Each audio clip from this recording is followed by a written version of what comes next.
Quand l'amour n'a pas pu nous maintenir en vie, c'est parfois la souffrance qui prend le relais.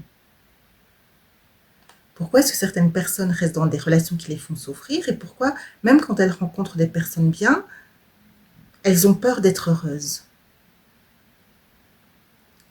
Pendant longtemps, je me suis posé cette question.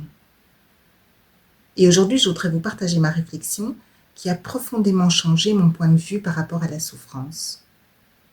Je crois qu'il y a des enfants qui arrivent sur Terre avec un immense besoin d'amour. Et je ne parle pas d'un caprice. Je parle d'un besoin vital. Comme si chacun de nous avait un besoin vital d'être accueilli profondément, aimé et regardé. Malheureusement, certains enfants ne reçoivent pas cet amour-là.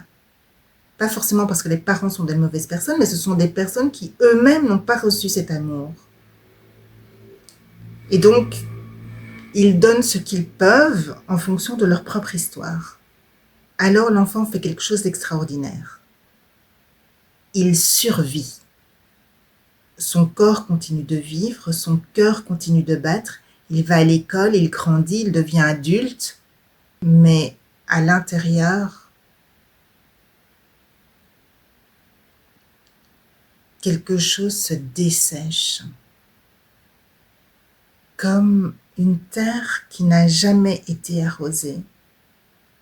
Et c'est là, selon moi, que se met un mécanisme incroyable. Le corps, lui, veut vivre. Il est programmé pour vivre. Mais quand il n'a pas reçu suffisamment d'amour pour nourrir cette vie intérieure, il cherche une autre manière pour sentir qu'il existe, pour sentir qu'il vit. Et cette manière, parfois, ça devient la souffrance. C'est une idée difficile à entendre parce que ce que je suis en train de dire, c'est que les personnes, quelque part, elles aiment souffrir. Ce que je dis, c'est que lorsque l'amour n'a pas rempli sa fonction de nous permettre de nous sentir vivants, alors c'est la souffrance qui va prendre cette place. C'est la souffrance qui va nous permettre de nous sentir vivants. Elle devient familière, elle devient connue, elle devient presque la preuve que nous sommes encore vivants. Et c'est pour ça que des personnes retournent sans cesse vers des relations qui les blessent, des personnes qui sont indisponibles, des personnes qui les rejettent, des personnes qui les ignorent, des personnes qui ne les choisissent pas vraiment. Et vu de l'extérieur, on pourrait dire, mais pourquoi elle reste? Pourquoi elle recommence? Parce qu'inconsciemment, ce qu'elle a connu depuis toujours ressemble davantage à la souffrance qu'à de l'amour. Et notre cerveau préfère souvent ce qui est connu plutôt que ce qui est bon pour nous. Et donc c'est là la différence, c'est que je crois que beaucoup de personnes ne cherchent pas la souffrance, mais en fait elles cherchent la vie, elles cherchent à se sentir vivantes.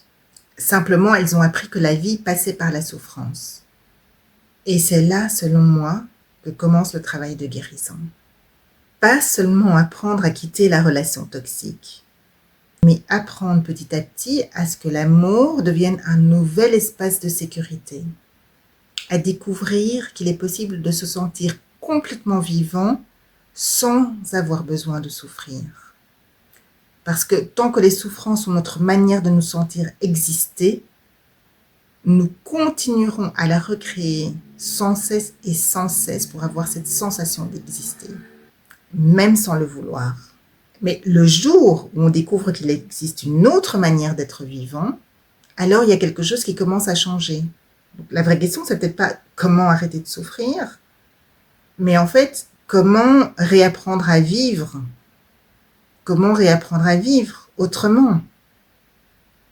Comment réapprendre à vivre tout court peut-être? Et c'est de cela dont je parlerai dans la prochaine vidéo.